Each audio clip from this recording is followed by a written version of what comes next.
Right. Okay, good evening, ladies and gentlemen. I think we're ready to start. Okay. Slightly behind schedule, but thank you all very much indeed for coming. And the format of this evening's meeting is a quick run through, a little piece from me and then from the constabulary, with Douglas taking the lead on that. And then it's very much over to you to ask any questions you like, which we'll do our very best to answer. So anything you want to get off your chest, anything you're not happy about, compliments are always received as well, of course, and we'll do our very best to answer them. If there's something that's quite technical and we can take away and get back to you, we will.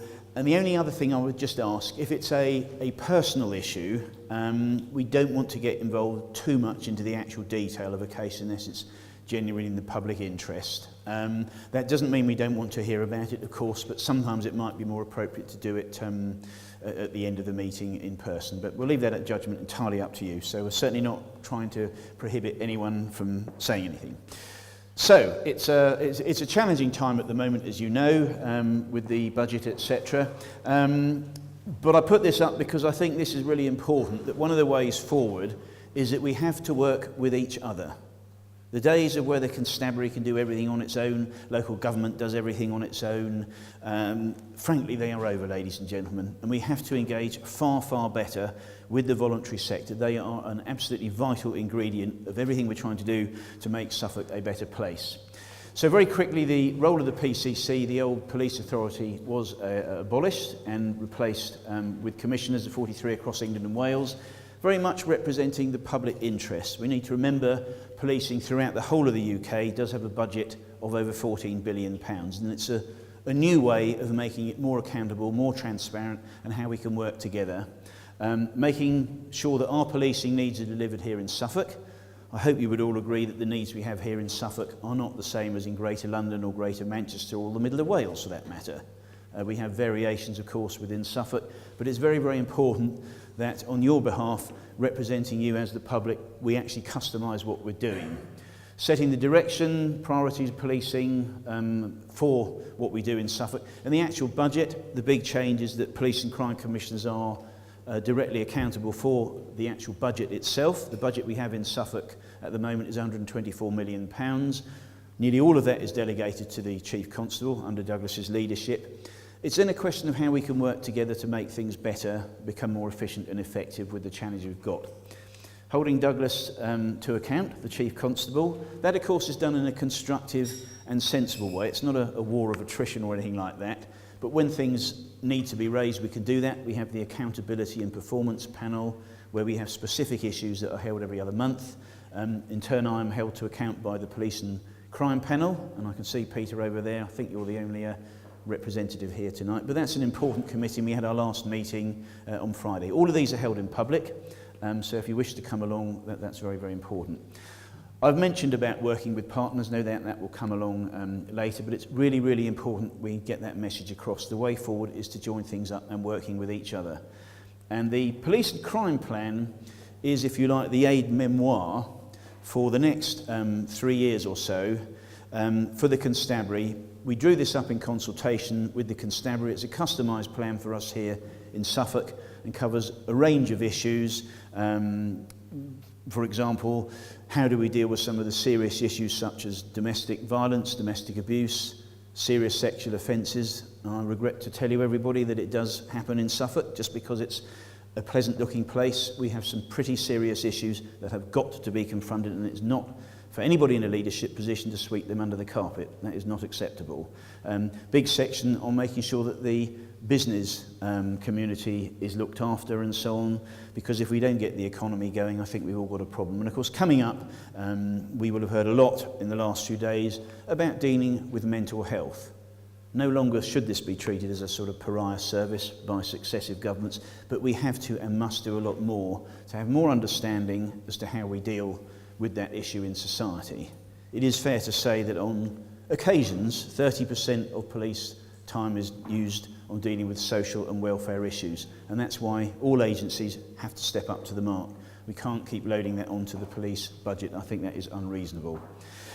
So clear objectives in the plan: responding to emergencies, of course, solving crime. We'd love to get to the situation where you could solve all crime, or there was no crime. That's unrealistic, of course.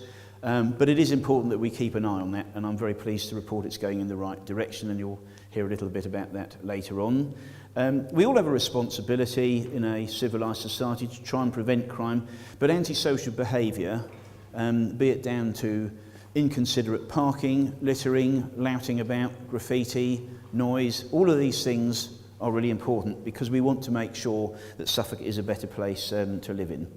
And then lastly, really pleasing that victims are now at centre stage of what actually happens here in Suffolk and elsewhere, and looking after vulnerable members of society. Really important that we've got that at the top of the agenda. One of the other big changes, of course, of PCC is being able to consult directly with the public. In the last year of the police authority, it didn't quite have, I think it was 50 letters or emails. Already this year we've had over 650 emails and letters, probably going to be somewhere around about 1,000 or so a year. And these can be any issues that wish to raise, if it's holding the constabulary to account, other ideas you might have for more effective working. All of these things are really important, and we do encourage people to contact us at any time. The details, by the way, ladies and gentlemen, there's some cards on the table if you want to take one of those away with you. Clearly you can contact us through the website. Monthly public surgeries, if you've got a confidential issue you wish to discuss in private, there is a slot every month for doing that, no problem at all with that. And the other big thing is this consultation, the business crime survey, that has helped shape constabulary policy and the way they do policing. One of the biggest surveys that we did not long after I was elected was a speeding survey across the whole of Suffolk, and the results of that, we had over 2,000 responses, did enable us to change, along with the constabulary, how they did the operational enforcement, and that's really important. Just want to remind you, everybody, that I don't interfere in the operational side of policing. That's not up to the Police and Crime Commissioners. Douglas and Chief Constables have complete operational independence, quite rightly, so there isn't deemed to be political interference or anything else. It's about setting the agenda, but not compromising operational independence, and I'm absolutely clear about that. So the speeding, that was a major change. The control room, again, we had a huge response for that, and as you know, that is now remaining in Suffolk. I'm convinced that was the right thing to do, and I'm still convinced of that. And we're developing other plans as a result of that. The series of public meetings, this is the last of the current series. We have one in every district and borough once a year. That will continue next year and so on. And it enables people like yourselves to come along and ask us any questions on any subject related to policing that you like. Despite the challenges we all face, it is very pleasing that the recent public survey, 92% of people feel safe in Suffolk. That is not to say we're complacent, we certainly aren't. There are always areas to improve on. The recent Neighbourhood Watch survey across Suffolk said 88% of people felt safe. So it's somewhere around about that 90%, whichever method you take. But of course, we always need to do more, and we can always do more. And regular liaison with the business community is absolutely crucial. That's just a pie chart to give the spread of letters we've had in the and emails from in the last 9 months. Understandably, police officer action, well, that could be a whole range of things, and that could, of course, include compliments, as I say, and it does. Perhaps sometimes it hasn't been the service that the public expected. Obviously, you'd expect quite a lot on the control room. Always plenty, wherever you go across Suffolk, about road user behaviour, and of course in that you would put speeding, parking, traffic management, and it's not all the fault of the constabulary. I just want to make it clear, a lot of this stuff about road user behaviour is pretty awful driving, and people need to get in the real world about this, and we all have a responsibility to highlight that. Accidents generally are caused by bad driving. It's not the police's fault. They're there to help, of course, but we need to keep on with that message, and we'll do what we can on that. So that gives quite a range, and you'd expect antisocial behaviour, because that's a sort of irritating behaviour, be it noise, whatever it happens to be, it's very important. One of the things I did do was to ring-fence community safety budget. That could have all been scrapped. We actually increased the budget in the first year, and in the last year we've actually commissioned grants of over £1 million. It's all taxpayers' money. It's not my money, of course. It belongs to all of us. But these are some of the things that we've done. So young people, they are our future. We've got to do what we can to support them. Youngsters do or are victims of crime. And I've got a lot of sympathy, I think, for the younger generation, being the dad of three young men, I suppose. The debt burden they're going to have to pay off in this country is huge, over £1,400 billion. It should never have got to that state. It has, and that explains some of the difficulties we've got, but we have to work our way through it. So we've got to look at how we can support young people, get them into work, give them real purpose in life. And there's some wonderful young people around, and maybe we've got some cadets over there.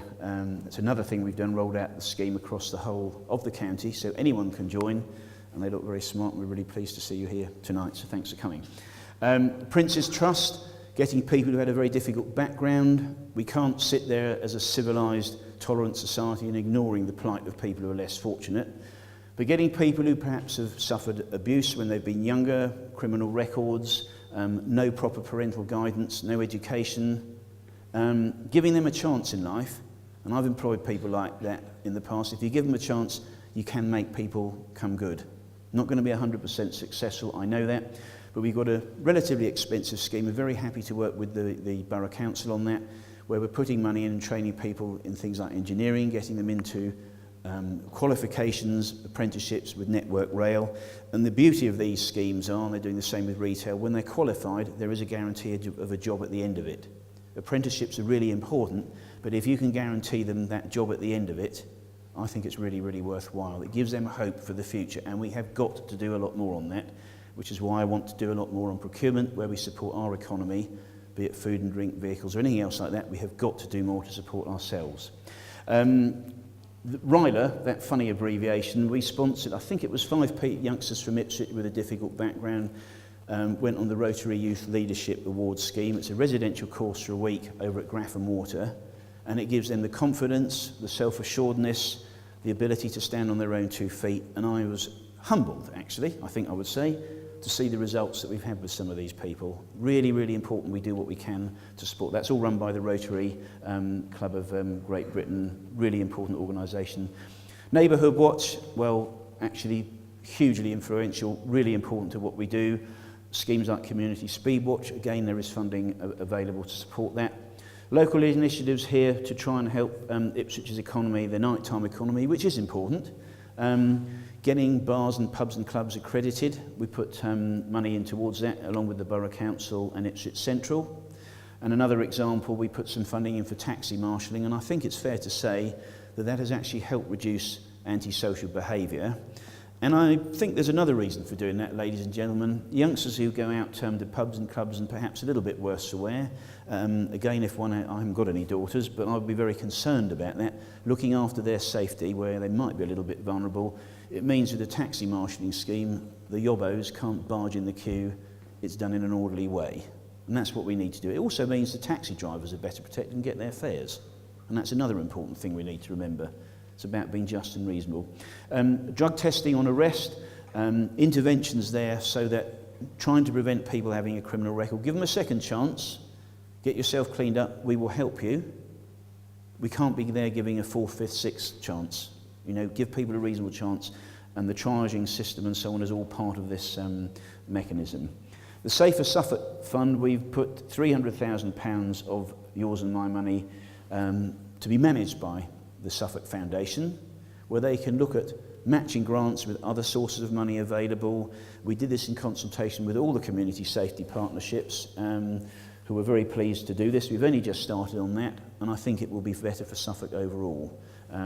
Better allocation of funds and actually delivering the objectives of the police and crime plan. And then you may have read recently, we were very pleased we got just over £240,000 from the Ministry of Justice, and we decided to focus on 2 serious issues in Suffolk, and that's serious sexual offences. Some of the things I have heard about and people I've spoken to are actually quite distressing, deeply, deeply disturbing. The abuse of children down to the age of 3. It's horrendous, and we have got to do more to confront it. It beggars belief. Adults who have recently come forward as being victims when they were children, they need help and support and counselling. Never mind the women who have been abused and so on, subject to domestic abuse. It's a really sad state of affairs to me. And I'm fully happy to admit that I've had a very protected upbringing. If on average women suffer 35 instances of domestic abuse before they even report it, we have got something wrong in society that we need to try and put right. And we all have to do this together. It's not down to one individual, it's not just down to the police and so on. We have to help each other and look after each other, and I know that is something we're particularly good at in Suffolk. So that was the main priority for this, and also providing extra facilities at the sexual assault referrals facility we've got for diversionary tactics for children who are victims of serious problems such as rape and so on, in order to get the information, the evidence to bring these heinous people to justice who committed these dreadful crimes. So there is a darker side to what has to be done, but I can assure you we are very much in the system for dealing with it. And then lastly, we've got a meeting coming up later this week where we'll give a further update on what we're doing about the speed restriction on the Orwell crossing. It has taken a long time to get there, but what I can say is working with the Highways Agency and holding them to account is starting to bear fruit, so that's important. End of this year, we've had a major in-depth piece of research conducted by the university down here in Ipswich on domestic abuse and business crime. We have a priority for each month. October, it's about victims, and this is a picture when I went down to the SARC a few days ago, and this is one of the areas we're looking at for extra facilities to help deal with children who are the victims of this.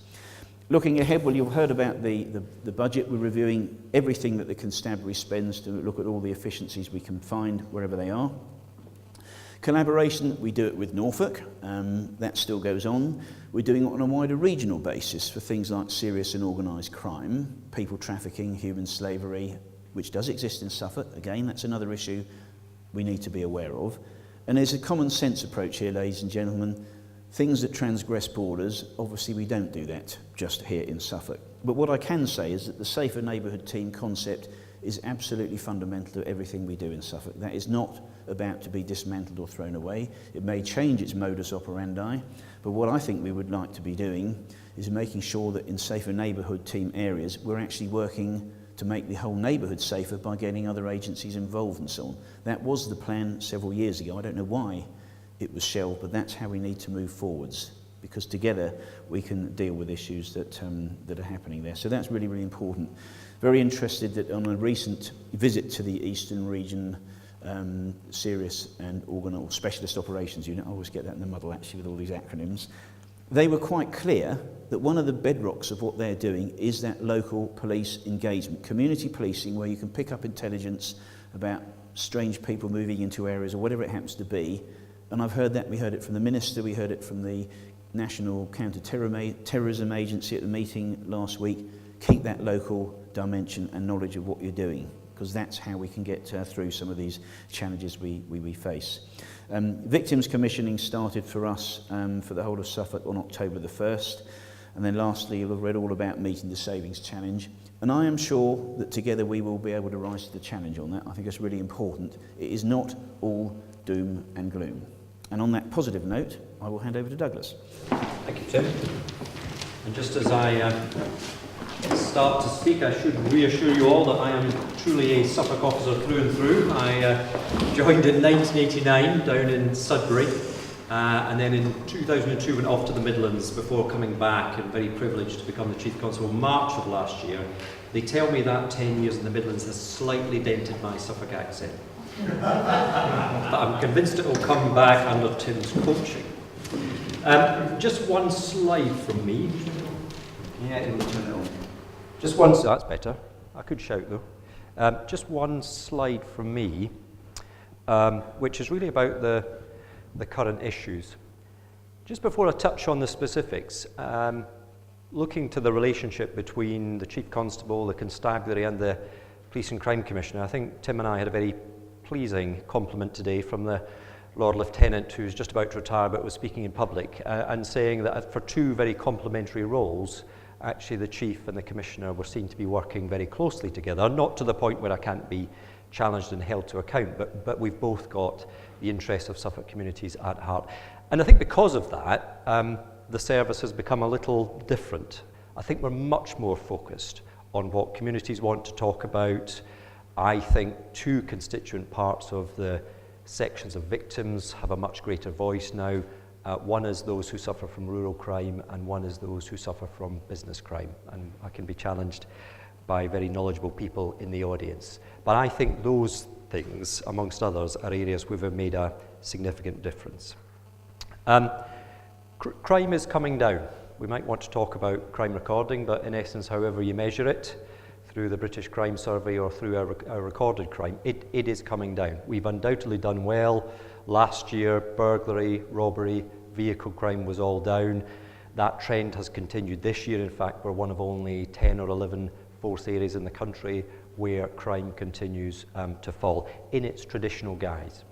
Resolution rates have gone up for things like serious sexual offences. It's a constant problem because many of the offences now are very historic, difficult to detect, but also things like serious drug offences, trafficking. So we're not after people for minor possession. This is about serious drug trafficking. We managed to lift the detection rate quite significantly. And amidst all of that, in an organisation where we took about £3.5 million out last year, public satisfaction has really never been higher. It's now touching almost 89% of people, 89% satisfied or very satisfied with the service they get when they actually call upon us. Two things I wanted to highlight in terms of the changing face of crime. I've talked about house burglary, vehicle crime, robbery all coming down. That's great, we need that.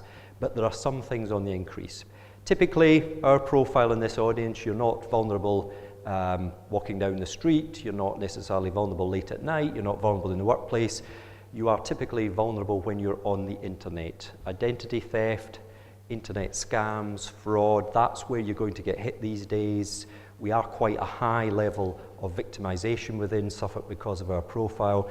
If I ask people to do anything, go onto Google or your search engine. If you do some banking on the internet, look at a website called Action Fraud. It's a national Home Office site, Action Fraud. Give you about 5 tips to keep yourself safe. Really good to do. And sometimes I say, don't come complaining to me if you haven't done those 5 things and you get victimised. On a high volume level for the service, tackling vulnerability happens to be the thing that is giving us the greatest cause for concern. It's very difficult to provide resources into these areas. It's vulnerable adults, it's vulnerable children, it's born out of mental health problems, alcohol, drugs, troubled families, and integrated offender management. But we are resourcing those things now on the basis that it will bring demand down in the future.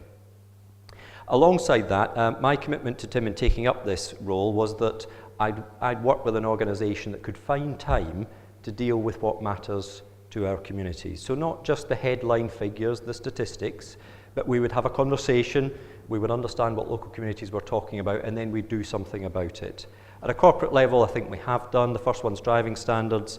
When I first arrived, Tim and I were hit with a deluge of you're not doing anything about speeding in my locality. We've changed our enforcement policy quite significantly. More time spent in towns and villages, the areas where people are generally concerned, less time on dual carriageways where we used to generate a bit of revenue for the government. And quite a big push on antisocial behaviour because that's what can get people down, and we've seen some pleasing falls in that. I'll touch on that right at the very end. Collaboration really is my chosen tactic. I can employ less people, but largely deliver the same sort of service if I'm finding economies of scale, drawing resilience from other areas. Not too fussed as to where it comes from. I'll collaborate with virtually anyone. We've done a lot, as Tim says, a lot with Norfolk, a lot with the other 5 forces in the region. We've got 4 shared premises with the Fire and Rescue Service. We share a big building here in Ipswich with the County Council. That sort of thing will continue. So far, we've found between us and Norfolk about £24 million, some of which we've just saved, we don't spend it, some of which we've reinvested in frontline services. Which brings us to future planning. We need to take a good £16 million out of the organisation in the next 4 years.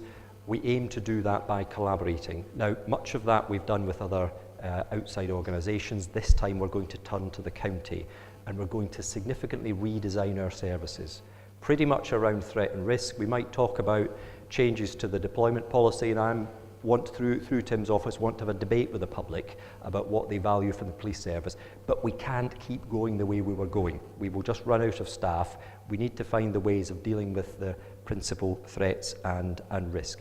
But it's a positive future, I think. The staff are really up for it. When I go into stations, I find them chasing today's business today. They're not putting stuff off for a couple of days. They are hunting it down now and getting the results for you, the community, and I'm extremely proud of the organisation.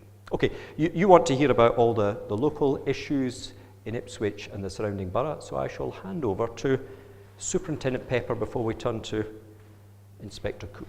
By way of introduction, I'm Lou Pepper. I'm the Strategic Commander for Ipswich, and my colleague Ben Cook is my Operational Partnership Team Inspector this evening.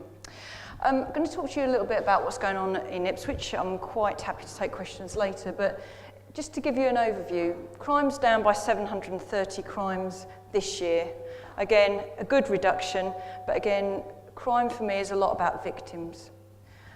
Antisocial behaviour, that's really good. That is about chasing down the issues, looking at places like Jubilee Park, where there's some ASB, and making sure we tackle any offences that are there, but actually saying to the youngsters, what are your issues? Why are you hanging around? Why, is there anything to do? Could we set up some intervention schemes? Is there anything the SNTs can do to work with you? But actually trying to find some solutions so we don't criminalise youngsters. And ASB at the moment in Ipswich is a lot about the younger generation. Robbery and domestic burglary, huge. The victims of this sort of crime, don't underestimate how devastating it is to have your house broken into or be the victim of robbery. Both of those crimes, robbery is certainly down by 39%, and that is because we're really going out there, tackling it within the first hour, making sure we pick up all the forensic, going out, flooding the area and catching the criminals. Domestic burglary down by 31%. Again, that is a really good figure.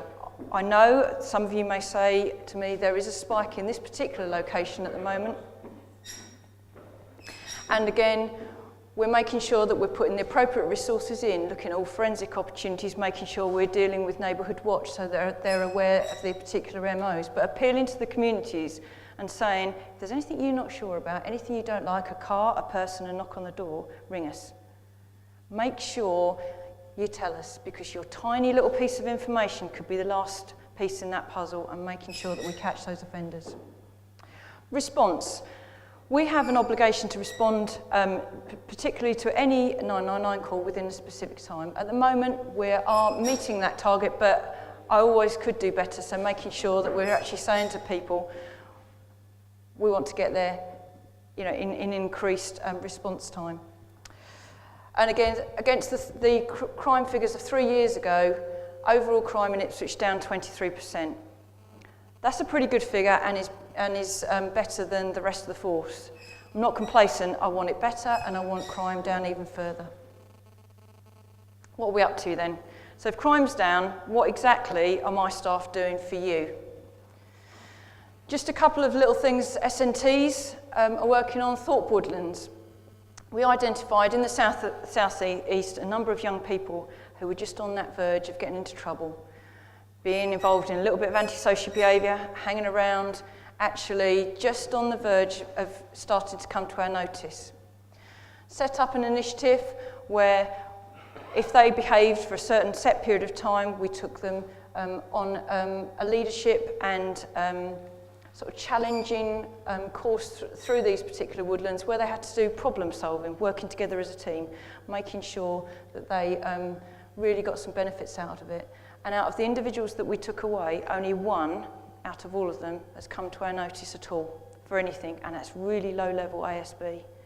Feedback from the parents is that they've come back really much more of an engaging individual and are more willing to actually take on some responsibility within the home.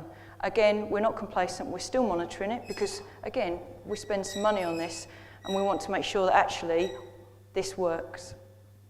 Operation Cameron, North East, it's the hospital.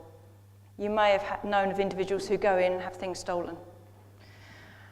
Again, we've worked with the hospital, with certainly their security department to actually make sure that when people go into hospital, they don't become victims of crime. They're sometimes at their most vulnerable, facing some real challenges in those departments, and so we've actually used a wide range of tactics, not going to go into details, to make sure that we catch those offenders and deal with them. You may have seen in the press and elsewhere about an operation called Operation Volcanic. It's Ipswich's response to Class A drug dealing, where criminals are coming into us from London. They're dealing their drugs, they're using very vulnerable people to carry them, sometimes children under 16. They're secreting their drugs upon their person, I'll leave that to your imagination, and they're then dealing in your community. Basically, that is something that is not acceptable in Ipswich. It is targeting the most vulnerable in our community. They come in, they cuckoo addresses. What I mean by that is they go into people who have got flats, they deal drugs for 24, 48 hours and then they move on. What do you have to think about drug dealing is it's a business. It's a commodity, they have a demand, and actually they get a better price depending on the quality of the purity. Doing an awful lot of work, multi-agency, around this particular issue, working with the voluntary sector, the borough, the county, and also health, around how we reduce that demand and actually make it a really awful environment for drug dealers to come in from elsewhere and peddle their misery. Again, I think we've heard about purple flag and reducing the strength. That features in our nighttime economy. It's around alcohol, reducing the strength. It's saying to outlets, we really don't want you to sell the most high in alcohol content beers and liquors, because that's the sort of liquor that street drinkers have. We've been hugely successful. We've really taken on some of the more challenging outlets, and they've seen the benefit of not selling that because they don't get people hanging around. We've seen a huge drive to take street drinking off the streets. Reduce. Is St Matthew Street an example? Yes.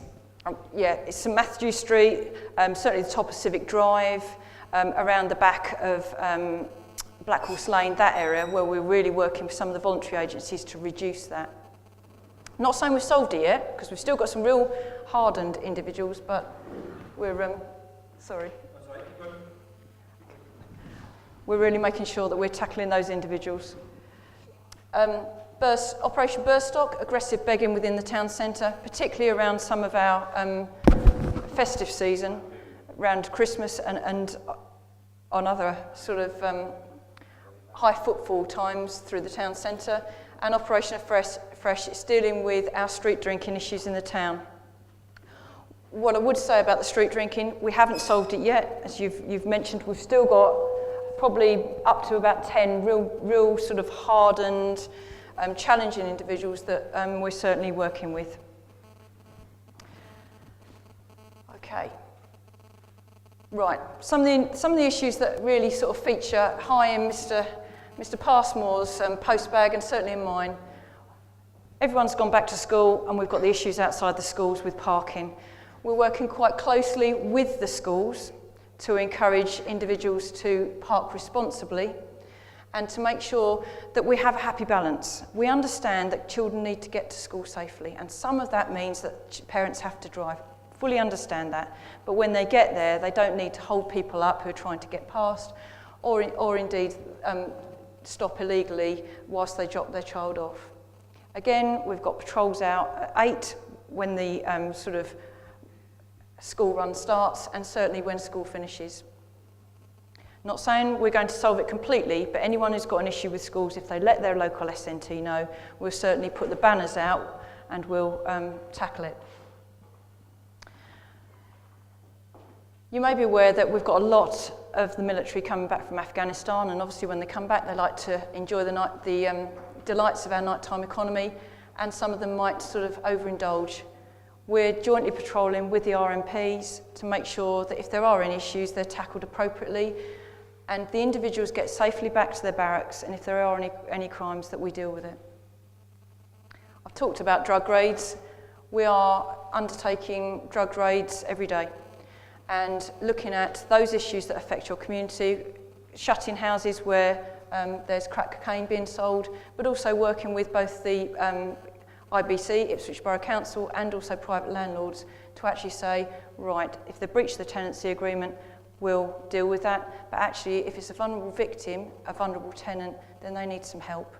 And it may be that they're vulnerable because they've got a chaotic drug habit or alcohol, or indeed they may be vulnerable because they've got learning difficulties. So we need to deal with them as victims, and we do.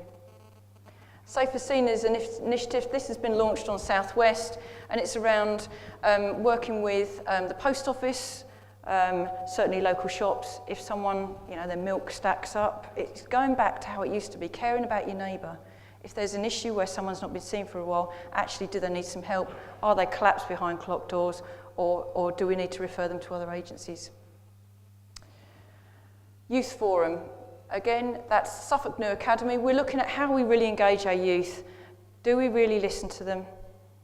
Do we really make sure that they have a voice? And it's interesting to see the age group here tonight. There's not many young people, and that's a shame. It's something I'm going to have to work on, because I think we need to make sure that we take their views into account. And certainly Inspector Salmon at South West is looking at how we engage and how they get a voice and how that feeds into our priority setting meetings.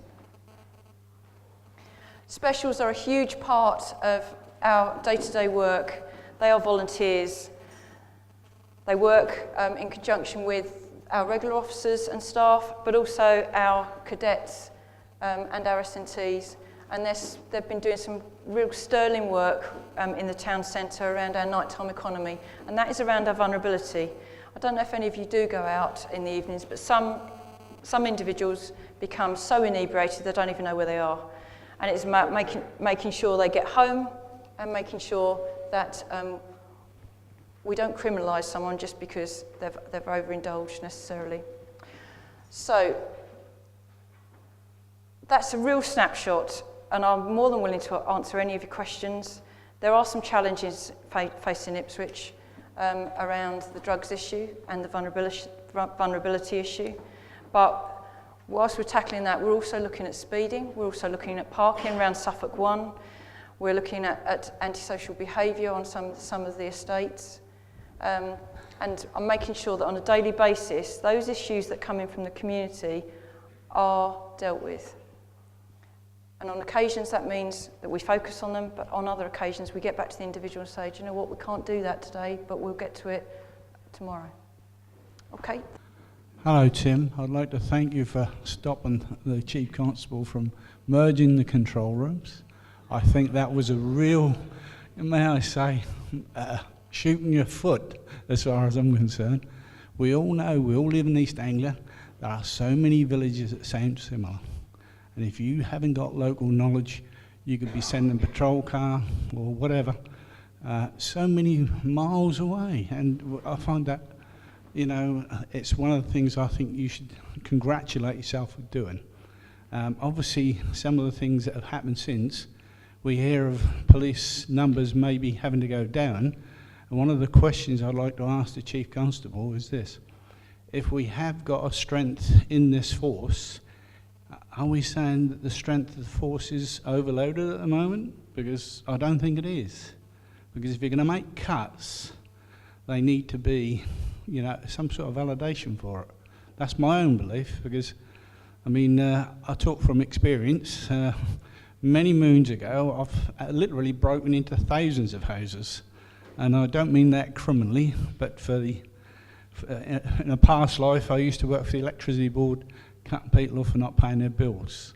And believe it or not, I don't think there's a house that I couldn't get into within 5 minutes. And, you learn things and you meet people, and you do meet some real strange stories and some real heart-rendering things. And I can understand what Superintendent Pepper said. I think that was brilliant. But, anyway, I don't want to take everybody's time up. Right. Well, just before I bring Douglas in, thank you very much for those comments.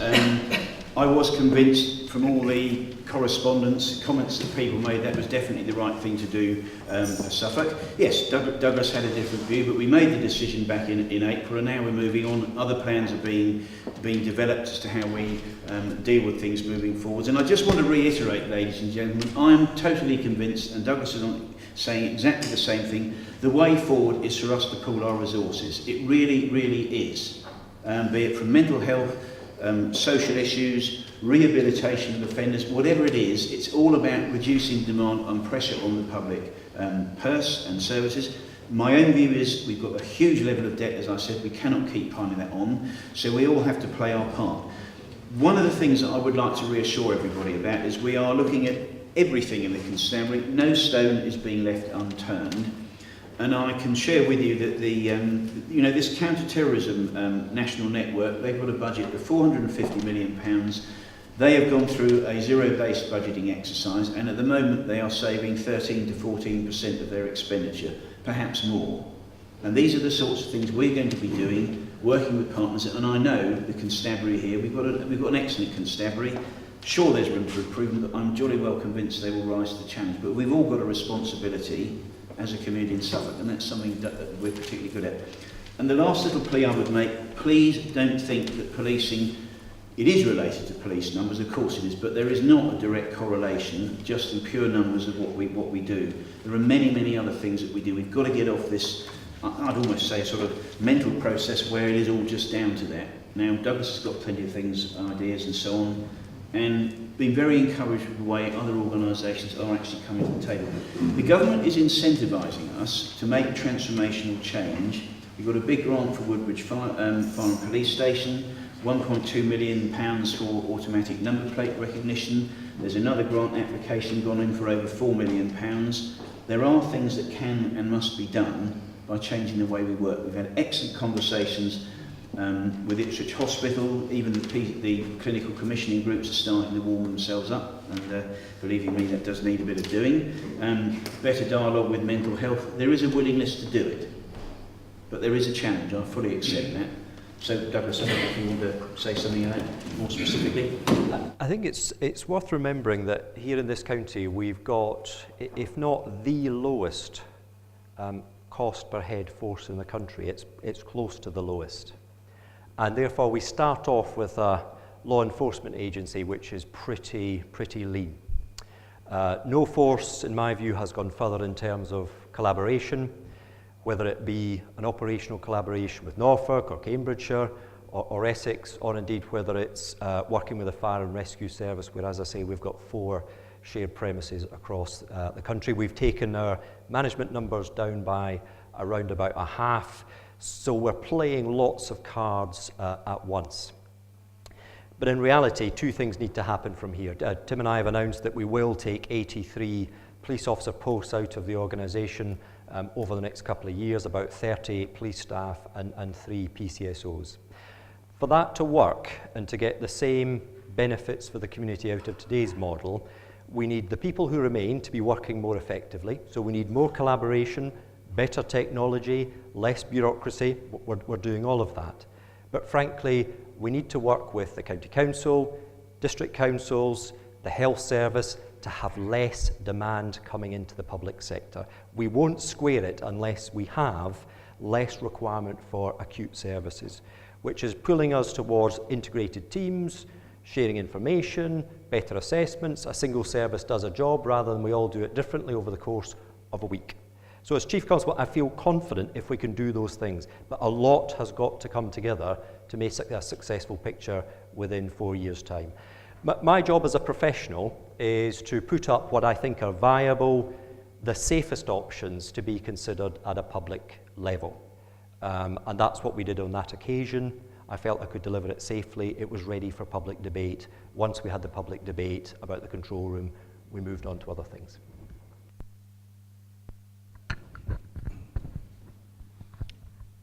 Yes, Superintendent Pepper, you touched on Class A drugs.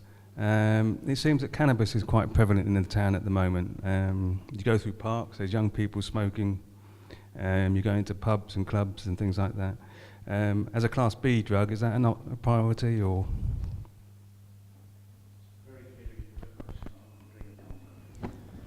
I can deal with that.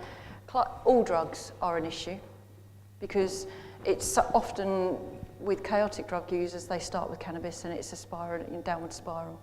What I would say is that we assess all the information we've got every day and to see what we're going to deal with and what's a priority.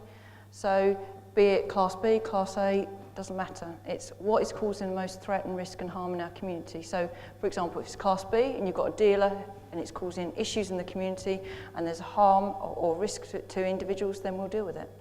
So it's, you know, I can't specifically answer your question, but what I'm saying is, if I've got the information and it's good, I'll deal with it. I'll put resources into it. But if you ask me, if I have two pieces of information and one is Class A and one's Class B and they're both very similar, I'll always deal with the Class A because there's more threat and risk and harm around Class A.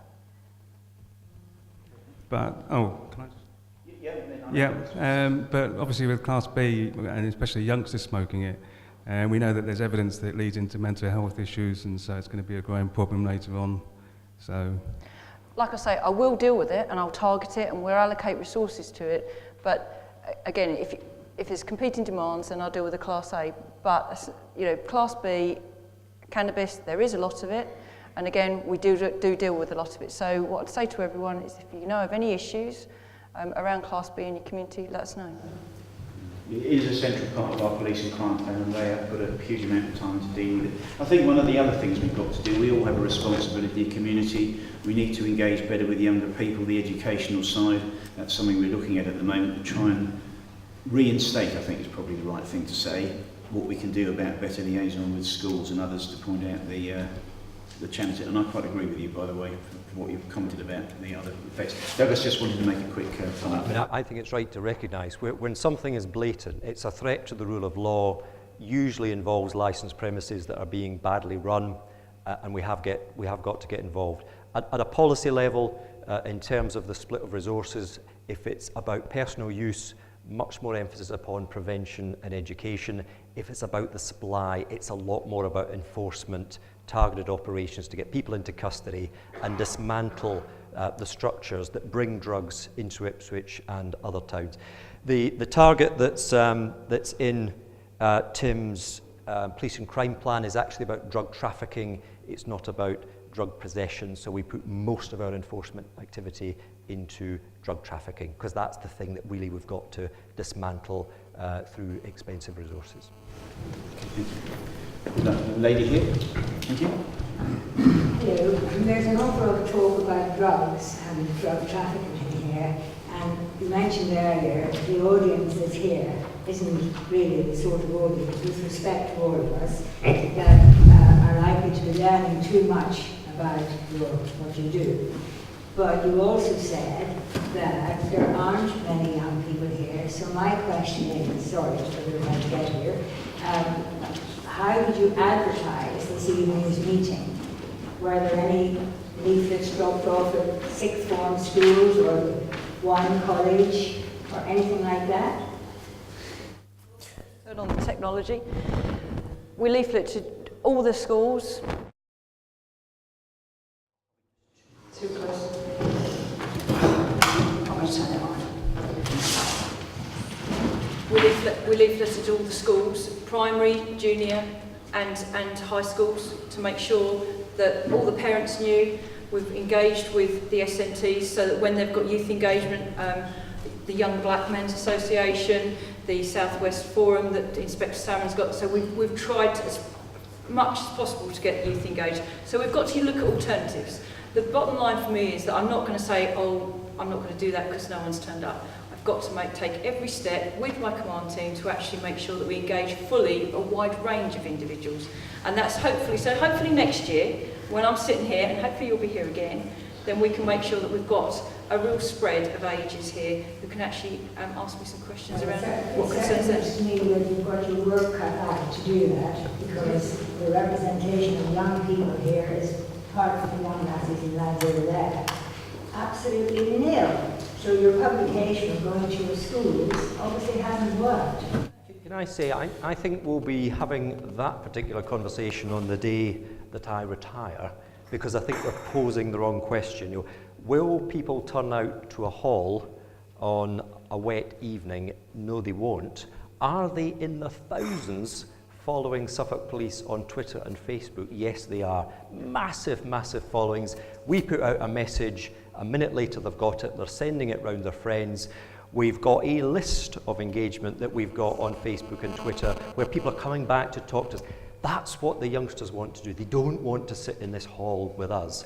But we do offer them the opportunity that they do want.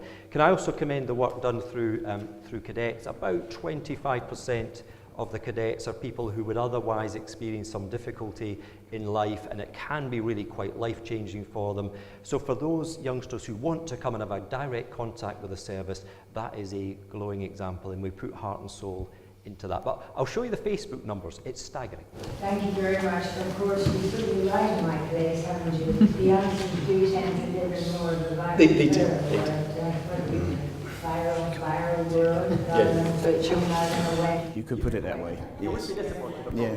Yes, good. I mean, one of the things that came up at one of the other meetings was whether we could actually look at about sending people who register with us text messages, rather like you do for a doctor's appointment. But that's certainly something we can look at. But we are anxious to engage. I speak to the Youth Parliament, various other organisations, the university, the students' union, schools. So there is a lot to do, but you've got to remember we've got a big area to cover. But we are certainly on the case, I can absolutely assure you. Who would like to go next? You go. Can I ask, do you have a mental health worker or mental health nurse in the police cell nowadays? Because so we can make sure that if people come to the police cell, if mental health is their problem, we deal with that instead of locking them up somewhere. That's a very important question. I'm glad you raised it. I'll do it. Suffolk has been pretty innovative about working with mental health practitioners, and that's working well. But Lou, no doubt you can comment on that. We try as far as possible not to take individuals with mental health issues into our cell block. We've got a real great partnership where we've got mental health practitioners working with an officer. So every day they go out. So if there's any call to an individual who's perhaps had an issue or has come to our notice, it's much slicker to actually get the mental health nurse to engage with them. They have obviously got access to medical records. They can refer them into whichever agency they're signposted to. And again, it's about not criminalising or taking people in to our a cell block is quite sometimes an intimidating environment that will make them perhaps even more vulnerable. So it's about making sure we don't do that. But if it happens and that they come into us for a crime and subsequently the risk assessment indicates that there is a mental health issue or they're on medication, then there are practitioners within the cells that we can contact very quickly, and they come in and actually assess them to make sure that they are being held, whether they can be held in custody or whether they can be interviewed, or indeed should we perhaps deal with things another way. To be honest, the innovation that having a community mental health nurse working with officers, the actual benefits are amazing. It reduces our demand in terms of waiting times where we have to take someone to perhaps a hospital for assessment. It really is a revolution in terms of how we work. And I'll just sort of say to the Chief that this was a pilot in Ipswich, but everyone else wants it. And I certainly don't want it to stop, to be fair. Yeah. Good. Who'd like to go next? Anyone else? Gentleman over here, and then the gentleman over there.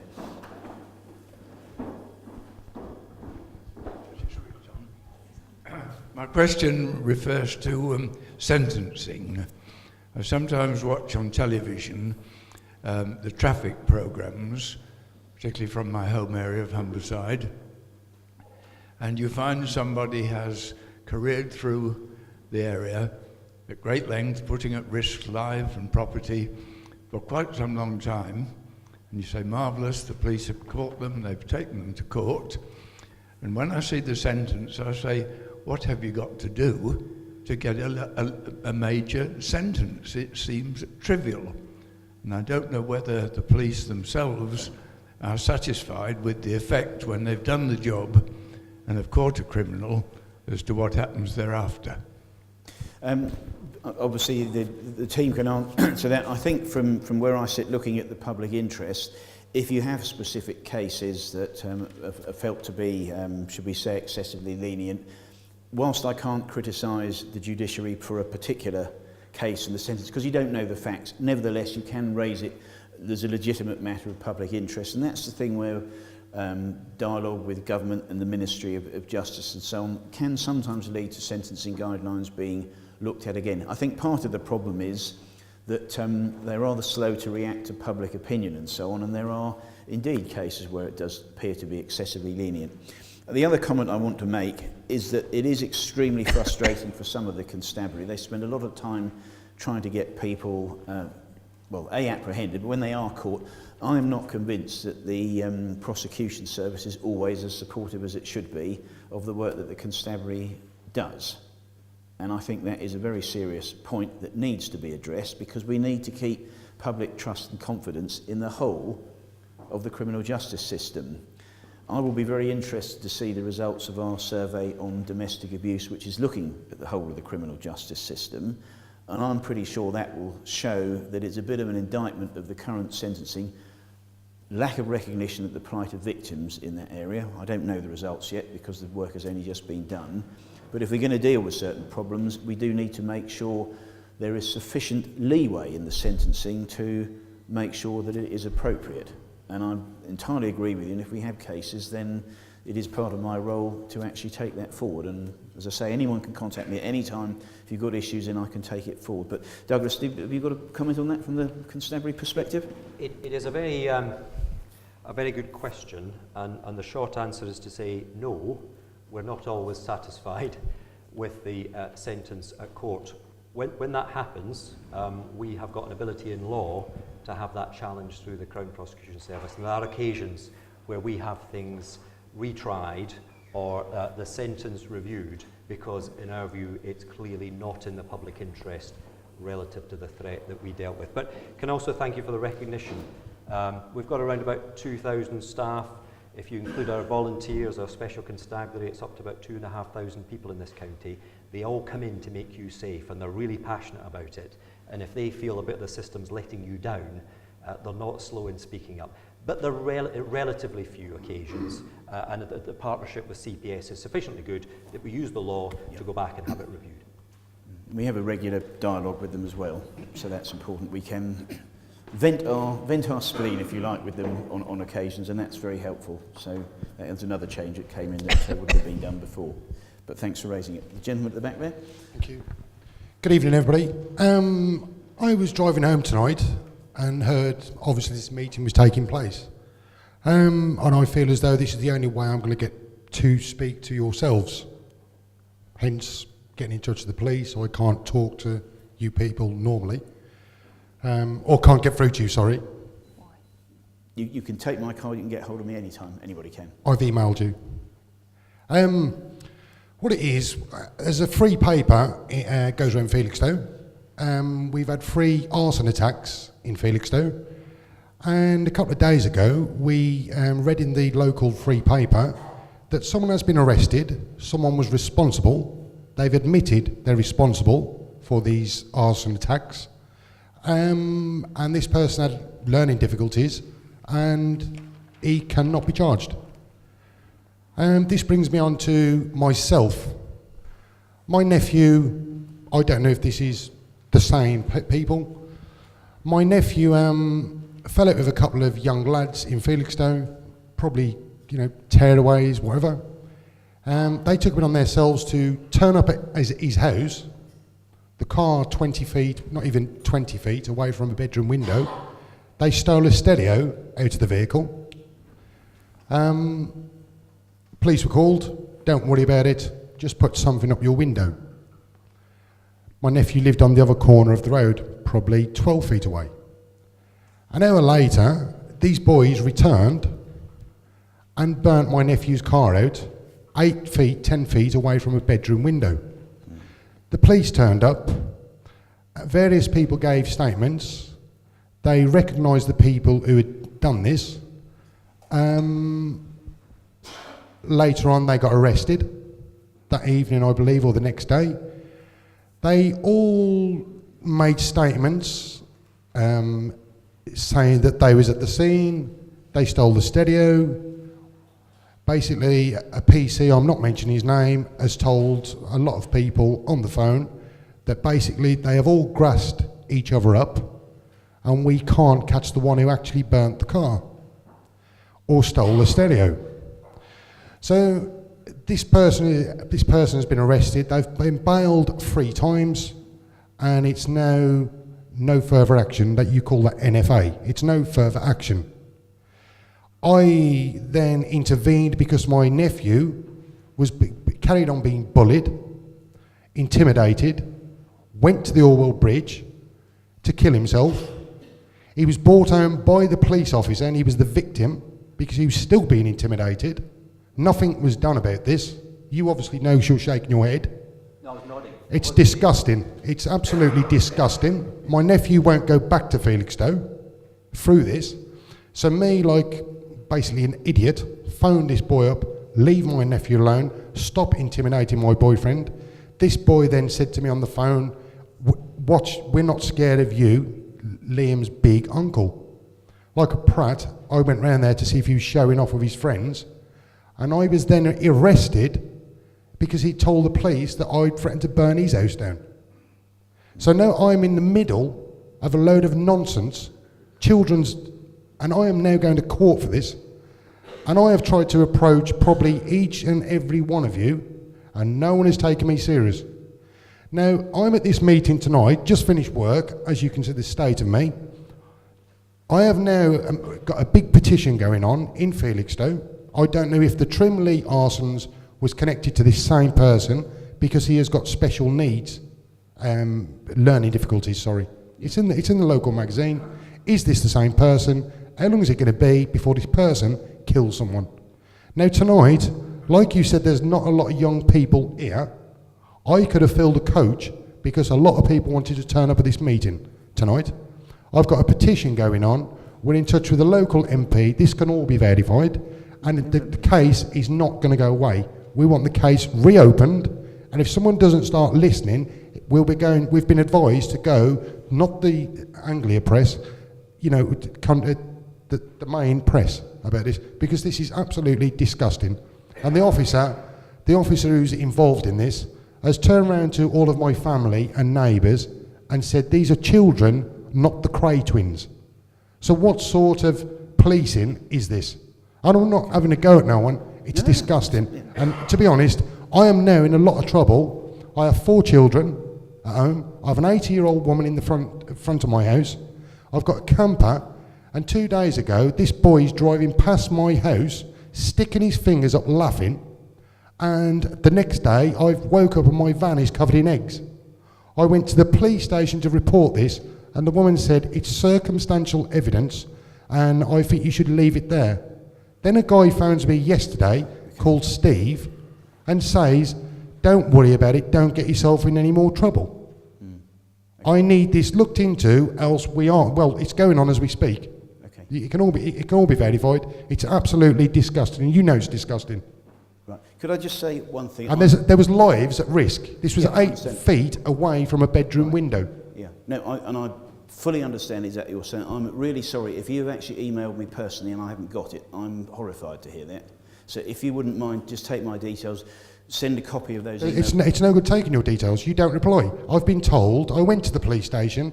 I was put in touch with a PC. Then it goes to a sergeant. Then it goes to an inspector, and it gets to you. So, with the greatest respect, anybody can email me at any time. I've emailed you. So I haven't got, seriously, I have honestly not seen. But I emailed you less than 24 hours after I got arrested for telling this boy to leave my nephew alone. Okay, I can't obviously say that now, but if you could read that, take my details, they're there. I've never refused to talk to anybody, so you can give that I've not spoken to you before, and that is not deliberate at all. I can absolutely assure you that. My life is upside down because of this. So if you can get in touch, we can see what we can do about that. Douglas, have you got any comments about that? I think the short response is we can have that reviewed. Because I can't reverse it here tonight because I don't know the circumstances. So, can I stop you there? We can have it independently reviewed. Can I stop you there? And I know I'm making a big issue of this. No, I'm saying that. The judge has stopped the court case. He had this same person in his court at the beginning of the year. You know this. No, he had him. You do. I don't. You had him in the beginning of. You had him in the beginning of the year. He chased 3 children down the road with a car. Right. The judge said he used his car as a weapon. And a man in the middle of the road from the cadets in Felixstowe, which can be verified, right, told him to stop, held onto the car, and he drove the person holding onto the car down the road and nearly killed him. Now, this is the same person. Okay, but you're telling me things I don't know. once the meeting finishes, I'll take your name and address. We can have it independently reviewed. Yeah, by an officer I'm not here not to... previously been Yeah, that's involved. fine. It's This just- is the only way I can get myself I understand. across Okay, to the right people. And you've done it. You've got Thank yourself you. across. We You've will- got my attention. Yep. We'll sort it out. Yep. But obviously, we need to let these people. Okay, yeah. Yeah, that's a guarantee, all right? So please talk to us afterwards. But thank you for raising it. Paul, next door. Yeah, hi Tim. Maybe a question for the Chief Constable. What is Suffolk Police's protocol in its dialogue with the media, particularly on what the media would consider interesting cases, maybe a drugs raid or something? You read in the national press about all the stuff that they have and the protocols that have been questioned in recent months about the press finding out before people themselves who are arrested, who's going to be arrested. What's your protocols for Suffolk when you have a drugs raid or something, or there's something the press would be hounding you for information to have good copy? What do you follow? First of all, we protect the integrity of the operation. That is first and foremost. So if contact with anyone would threaten a good result from police resources being spent on your behalf, it just doesn't happen. If we involve the media in anything, we tend to put out a blanket invitation for the media to come along to be able to promote the work being done in local communities. I can remember one earlier this year, a culmination of a lot of drugs work done in Ipswich. We were doing sort of 15 properties on a morning. I came along to support the officers. We had every local paper, local radio station and television. We tend not to do exclusive work with individual outlets because it can lack that sort of sense of integrity and transparency. Every contact we have with the media is always recorded so that each and every officer is able to justify why they spoke with a journalist on a particular occasion. And we tread carefully. Having said that, a good free press is part of a democracy. It serves a public interest and we need to be open and transparent with them. It's not always easy. And I'd entirely endorse that. One of the great things about our tolerant liberal society is the freedom of the press. Obviously, if they overstep the mark, then they've got to take the consequences. But I don't think we should be there trying to regulate things far too much. But there needs to be the right common sense approach. And yeah, the point about a free press, free media, is the ability to ask questions in the public interest. I don't think there's any doubt a free press is clearly in the public interest. Think of other countries where it doesn't happen. Well, it's not quite so good, is it? So I'm a great believer in that. Ben. Right on cue. That wasn't why I said it. Apologies, Tim. I wasn't going to ask this, but bearing in mind you've just said a tolerant and liberal democracy is based on a free press. In tomorrow's newspaper locally is the revelation that Suffolk Police used Ripper powers to find out the source of a journalist's story back in 2006. They were carrying on this for 5 years till 2011. Have you got anything to say about that, and can you confirm that we wouldn't be looking to access journalist sources in that way in the future? That's obviously an operational issue, so I'm not ducking the point. If this were to be a matter of legitimate interest, whilst I couldn't comment on individual cases because I wouldn't see that information, one of the ways we could ask legitimate questions about that, which I'd certainly consider doing, is at our accountability and performance panel.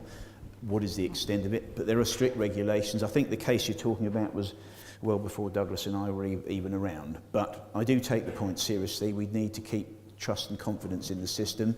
Equally, there's the operational side. So that's one for you, really, Douglas. But those are my views, anyway. Yeah. Okay, in 2006, it is a matter of public record that the constabulary used powers provided by Parliament to confirm a telephone number for a journalist and then establish the numbers that phone had been in contact with as it pursued a police corruption investigation, believing that a corrupt member of the force was unlawfully in contact with a journalist. That was declared at the Leveson inquiry. Simon Ash, as I understand it, the chief at the time, was open about that. It was actually covered closer to the time, so not necessarily a revelation. It's already been out in the public hearing. The RIPA is a piece of legislation that allows us to deploy intrusive tactics without the individual's knowledge to tackle serious crime. There is a surveillance commissioner nationally who every year visits us to test our use of those powers. Personally, I believe that when it comes to journalists, the Home Secretary, Parliament, likely to raise the authority for that. Sometimes we actually have to go to the Surveillance Commissioner themselves, sometimes to the Home Secretary, to be able to use those powers. I think in terms of serious crime, serious corruption, I think we should be able to do it. But I think that in the public interest, we should probably be going outside of the service to get the authority. And hopefully that's an open, full and frank response for you. We did do it, to be reviewed. Yeah, and as I say, that is certainly something I would take very seriously if the rules, guidelines had been breached. I can assure you on that, definitely. But there's absolutely no evidence that I've got of anything like that going on at all since I was in post. Who'd like to go next? Gentleman there, then we'll come to the gentleman at the back. I understand that the sexual exploitation and human trafficking team in Suffolk is 2 people. Do you think that's large enough? No, sorry. Do you think? Do you think that's large enough to deal with the issue across the county? One thing I can certainly say, I think it is a little bit bigger than that actually. But one thing I can certainly say is that since I was elected, we have put extra resources into dealing with serious sexual offences. That has been something we have had very vigorous conversations behind the scene because the performance of the constabulary wasn't quite... My question. I mean, the sexual exploitation and human trafficking team, I understand, is to do with human trafficking and that people being forced into sex slavery and the like. My understanding is that the team consists of 2 people. Do you think, is that still the case? And do you think that's a large enough team for a county the size of Suffolk? Just explaining that we are putting extra resources into dealing with it, okay? What the exact numbers are at the moment, I can't tell you, but it is certainly very topical, and that's something that we were able to do. So, Douglas, what would you like to say on that? What we've got is a small intelligence cell and a policy team. Those aren't the people who then deal with the enforcement. We've got an entire protecting vulnerable people department, detectives that sit under the command of our superintendents, uniform resources who can all go out and then action what the intelligence cell comes up with. We do that on a number of occasions. We do it with fraud and economic crime as well. We deploy the bulk of the resources through a small intelligence base. So please be reassured, it's not a couple of people carrying out individual investigations and seeking to protect people. And you're obviously working with Norfolk Constabulary and Cambridge Constabulary because the people involved in the crime obviously are moving people about. Yeah, it's a dedicated Suffolk team. However, they share intelligence with the whole of the region, other forces as well. That's partly why the regional specialist operation units exist, because it promotes the intelligence right around the country. And all of our systems now are open right across policing in England, Wales and Scotland and Northern Ireland. And also, just to reassure you, we have recently appointed someone to look specifically at human slavery. That is a new additional resource. We had a meeting, I think, about 10 days ago, was it? Something like that. And you will be finding, we mentioned it at the Police and Crime panel on Friday, there will be one of the amendments to our Police and Crime plan to look at this issue of human slavery and exploitation, domestic servitude. And as I said at the beginning, perhaps you weren't here, sorry, you weren't here at the beginning, I did actually make reference to that does go on here in Suffolk. So we are on the case, I can certainly assure you. Okay, no problem. Sir. Mr. Pascoe, we've met before. Sorry?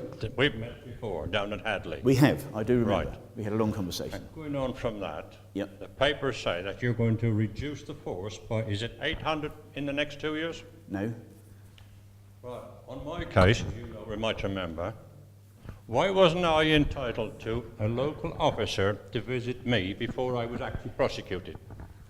That is very much an operational issue, and we did have a long conversation. For 2 years, I never didn't know we'd got a local officer, let alone 5. Now, I was asked for an interview. All right, as this experience now, I know now I should never have gone. But I went because I supported the police. I have done in the last 40 years. As soon as I took 2 hours in Capel Station. By that time, I could just about drag my one leg out. And all the officers said, "You can't drive like that." I got in my truck and drove home. Because I was bloody disgusted at what happened there. Mr. Passmore got particulars, this lady took it. Yep. All right? I want to know my answer is, why wasn't I entitled to that interview like everybody else? Now, there was cattle on the Strand the other week. All right? Is that particular gentleman going to be prosecuted? Because my information is that any animal that gets on the road, that person is going to be prosecuted with no interview. Now, my other question is, what have I done in 40 years supporting you? And I've kept sheep from Colchester right through the Ganges, and I still do. No person can keep sheep, your words. There will always one find back door. Doesn't matter what you do. So why wasn't I entitled to that interview? Okay. Why was I clobbered straight away? Right, Okay, again, I've got you. Yep, I've got the message. You'll have to excuse me, I'm very bad at hearing. Okay, understand. Right. I haven't heard of the circumstances before. Again, with the gentleman just in front of you, happy to come and have a word. Let's get to the bottom of it. Let's see if the right things were done at the right time. Now, just so we'll deal with your particular situation. Just for the rest of the audience, there are some occasions where matters are an absolute offence, it doesn't matter what the suspect would say. Absolutely, the offence has been committed and we can take those to court. There are some situations like that. That's just the way that the law is. They're absolute offences, there's no defence. However, I would need to find out what your case was to come to that conclusion. For everybody else, I think the main point is we've got response officers available across the whole county. Everybody's got a local beat officer, a PCSO that you can make contact with. Those details are on our internet site. So the police are accessible for you, but I understand your case will have been upsetting for you, so we'll come to you after the meeting. Yep, and we've got the information, we've got a big dossier. That was the one we met him at Hadley. Yeah, and I spent an hour talking to him. Okay, right. Anybody else got a question they'd like to ask? No? Now's your chance. Right, okay. You don't have to, it's not compulsory. We're not forcing I didn't mean to look so disappointed. I can talk for England, so don't worry. Obviously, there are some frustrations in here. Obviously, the gentleman over there about the vehicle career and all over the place. That is so common in all forces. And we see it every week on the TV. And we get frustrated. Why ain't somebody doing something about it? Because, you know, under the Health and Safety Act, even if a near miss occurs, under the law, that should be reported. Now, if somebody's driving at 100 miles an hour, dodging away from the police, that's a near miss, even if there's no accident. And I think that should be taken a lot more serious because, quite frankly, I mean, I don't know what your vehicle weighs, 1.5 tons, 100 mile an hour. How many people can lose their lives? Innocent people. Unless we start coming down hard on some of these people, they're just going to carry on doing it. Well, before I finish, Tim, I have got some extreme views about people who break the law, what I would like to do with them, but I'm not going to bear this on everybody. No. But I really think that you've got your hands tied to a certain degree because the politics in life causes some of the problems. They don't wish to deal with things which are unvotable. They look for the vote first. We've all heard things like ring fencing the NHS. Well, what about ring fencing the general public against some of these people? Well, that's a very interesting concept, yeah, ring fencing the public. Yeah. On a serious note, I think anybody who drives a car, however big or small, or any vehicle, a lorry, a motorbike, we need to understand, as I said earlier, it's about improving driving standards, awareness of other road users, driving much more sensibly, And I think we need to, without being melodramatic, we need to understand a vehicle as a potential lethal weapon.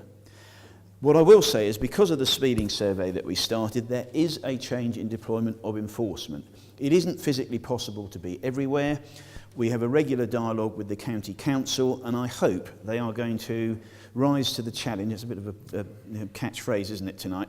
There have been, for example, some serious accidents on the B1078 at Swilland. It's pretty obvious to me there needs to be at the junction there some sort of enforcement and a reduced speed limit, and we've got to use our common sense of that. The deployment of the speed camera van, the money we're putting into community safety, other speed activated devices and so on, is in recognition that local people want these things sorted out in their vicinity, and it doesn't matter whether it's a village, residential parts of the town, outside schools, hospitals, wherever. We've got to do more on that. And what I will say is the constabulary's deployment has changed dramatically in the last year. I think it's fair to say. Well, it is almost a year now. It was October last year. And they have had success on looking at various hotspots where people have written in to us or directly to them. You are all at liberty to do that. If you've got an area that you are concerned about, please let us know. We will hand it on. We will work with the constabulary to address it. When people are caught, yes, it needs to be enforced vigorously. They're given a chance with a speed awareness course, but if it's over a certain threshold, then they will be prosecuted, and there is no violation from that at all. It is really important to get this message across. It is really tragic that this year the number of road deaths, I think it's 27 now, which is way more than it was last year. I hope that is just a blip, but we have all got to do a lot more on this, particularly concerned about the number of deaths of motorcyclists. Some of those have been horrendous, and we have got to do more. And we all have a responsibility. Those of us who are parents and got youngsters going off to drive, we've got to get the message across to them. We will be putting more money into improving road safety awareness courses for youngsters and other people. We don't have endless funds, but one of the things I can certainly say to everybody here tonight, the surplus money from the safety camera partnership, where there is surplus money from the awareness courses, has been ring-fenced. We decided to do that to improve road safety here in Suffolk. It will not be used for other things. It's purely on road safety, and that will stay. As long as I've got anything to do with it, it's jolly well going to stay there. It's got to be sorted, and it is important, but thanks for raising it. We are. Jen, you'll get another question. Hello. Hi. Just one question, and I'm going to have to announce self-interest here as someone who works in the control room. Right. You're talking about changes that need to be made, and I know we're looking at changes in the control room, calling it the intelligent control room. Are you going to be doing something, educating the public? We spend a lot of time in the control room answering calls that aren't police matters.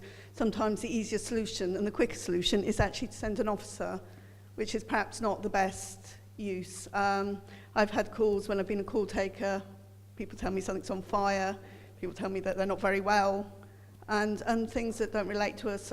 Civil law, I think, is I've got very good at civil law and explain the difference between that and criminal law. But are we going to educate, what calls should be the police, what should be sent to other people? It does take up a lot of resources and time. I think that's a very good idea, isn't it? I think the phrase educating the public, I wouldn't use that because it could be a little bit patronising. But what I think we need to do is establish a mandate as to what the community want us to be doing. I think there are some things like social media, where we're caught up in a lot of jobs that actually aren't about policing, they're just about people managing themselves.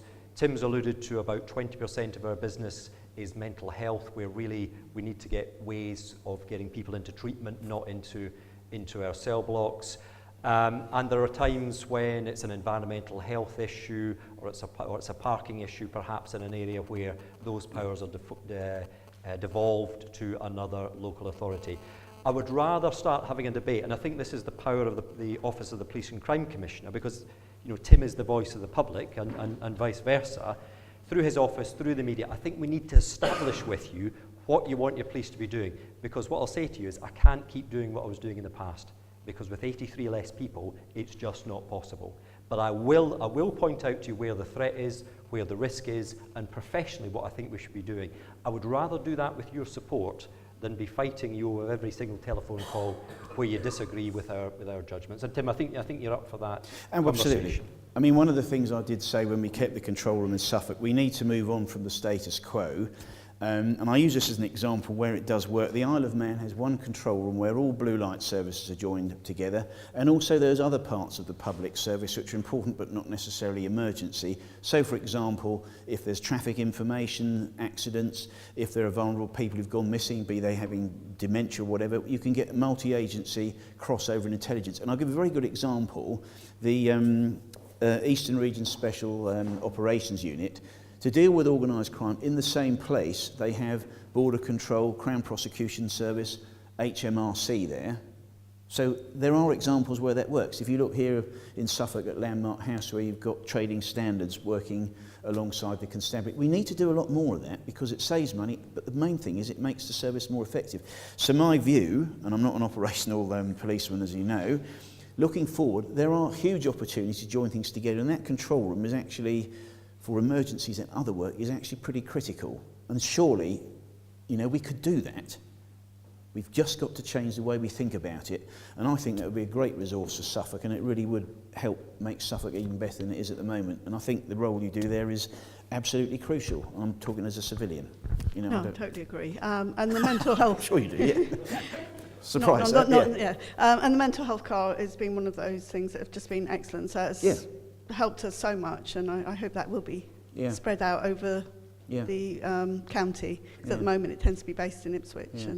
And that's the sort of thing we want a conversation with the public, both Douglas and I. How can we collectively move forwards on that? And if everybody has an input, it will make a significant difference. But if we get public support for it, no politician would dare to, well, he jolly well shouldn't, go against what the public want. You know, constructive engagement is really important. And that's where we'll go. But that's a very good point. Sir, look at that, you've got other people around too.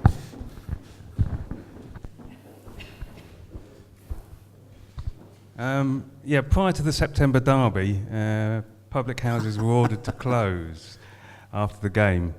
With the publicity over pubs struggling financially and pubs closing left, right and centre, how is this order justified and rational? Can I just make a comment about this first? I like to see Ipswich Town do really well because I'm a Suffolk person through and through. I'm actually a rugby fan. What I cannot understand, if you go to a rugby match, then you don't have any of those restrictions. You never get any trouble. So what is it about football that seems to cause it? I don't understand it. And you can. And I'm not saying it, but that's a professional view that they would have. But do you see where I'm coming from?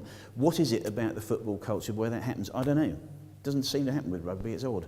No, I agree with you there, but there's still an issue about penalising clubs. It might be something to do with the fact we don't get at our local rugby clubs 20,000 people watching. I don't know. Might that be something to do with it?